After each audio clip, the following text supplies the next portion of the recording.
la palabra a la asambleísta Ana Belén Cordero. Presidente, por el uso de la palabra. Primeramente quiero puntualizar justamente en estos puntos de información que se han dado en estos momentos. Nosotros como Gobierno del Encuentro en este proyecto de ley no creemos en los incentivos distorsionadores. Creemos que el mercado financiero es pequeño para recibir estas inyecciones tan grandes de flujo y queremos impulsar la atracción de inversiones de manera orgánica. Por eso en el proyecto de ley también se introdujo la ratificación de la prohibición de créditos vinculados para todo tipo de instituciones financieras. Otro tema importante que debemos resaltar es que el crédito tributario sobre los ingresos en el exterior que ya pagaron anteriormente impuesto a la renta, afuera deducen de los ingresos gravables hoy en día. Proponemos que se contabilice como base tributaria para que estos impuestos que se pagan se deduzcan del impuesto causado como crédito tributario. Otro tema importante que quiero mencionar respecto a lo que se ha hablado aquí sobre la clase media y el cambio que se produciría en el impuesto a la renta, es que sorprende, y sorprende en gran medida, que se critique el hecho de poder financiar los planes sociales que debe dar el Estado hacia las clases más desprotegidas. Estos son los adultos mayores, las personas con capacidades especiales, las personas en quintiles 1 y 2 de pobreza. Porque si de otra manera no se recauda de dónde se planean financiar los planes sociales a muchas personas que se han visto golpeadas no solo por la pandemia, sino por el mal manejo macro y microeconómico que ha tenido el Ecuador. Aproximadamente para el próximo año se planean financiar con 1.600 millones de dólares planes sociales en el país. Sin embargo, si es que nos oponemos a la recaudación, de dónde se planea apoyar desde el Estado a las clases más desfavorecidas.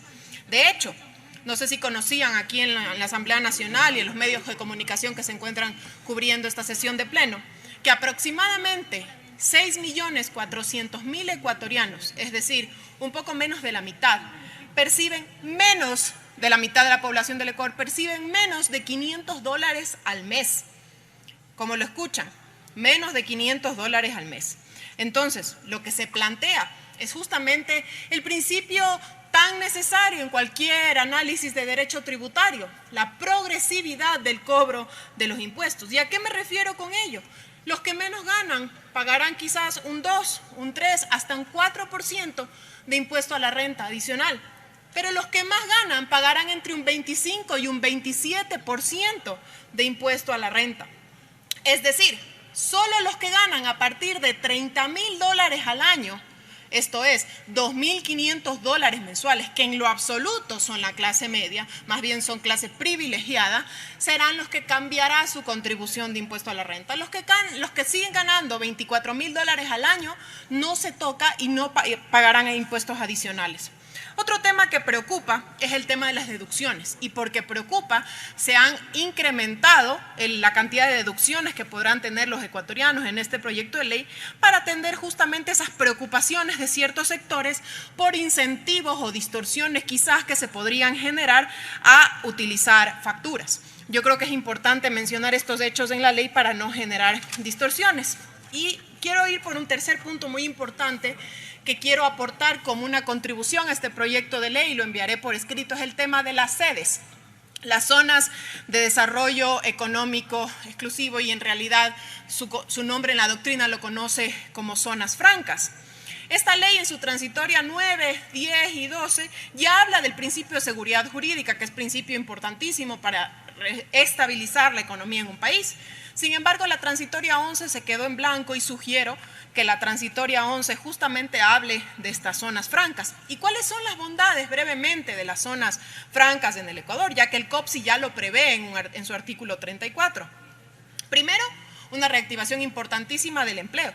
Se quedarían asombrados en ver cómo en otros países donde verdaderamente existen zonas francas ha habido una reactivación enorme del empleo. De hecho, se habla de que por cada zona franca que existe va a haber una reactivación del empleo de un 1% que representa aproximadamente 180.000 empleos adicionales.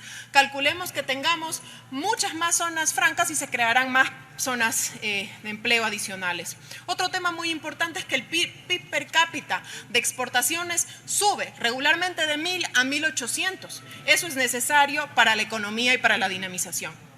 Por cada dólar exento en una zona franca se crea o se inyecta a la economía $4 adicionales. En países donde hay más zonas francas o más sedes, como Costa Rica, por ejemplo, se crean $6.5 adicionales por cada dólar exento. Otro tema necesario es la inversión extranjera directa que se generan en estas zonas francas, aprovechando momentos complicados como, por ejemplo, la guerra comercial y de precios que hubo el año anterior entre China y Estados Unidos. Otro tema adicional y muy importante son las cadenas de valor. Y con el empleo quiero cerrar porque esa es una bandera que lleva el gobierno del encuentro. Por ejemplo, en el Ecuador, tengo las cifras aquí, solamente con 6 sedes que tenemos declaradas en el país, hemos creado 1.000 empleos.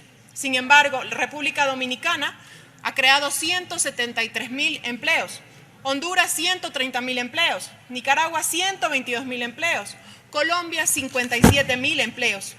Esto nos deja con una idea muy importante de lo necesario que es que en este texto se ratifique las condiciones de estabilidad y de seguridad jurídica de las zonas francas, llamadas en el Ecuador sedes a través del COPSI, en este texto de ley para garantizar las inversiones existentes ya en el Ecuador. Muchas gracias, señor presidente. Señores asambleístas, se ha discutido la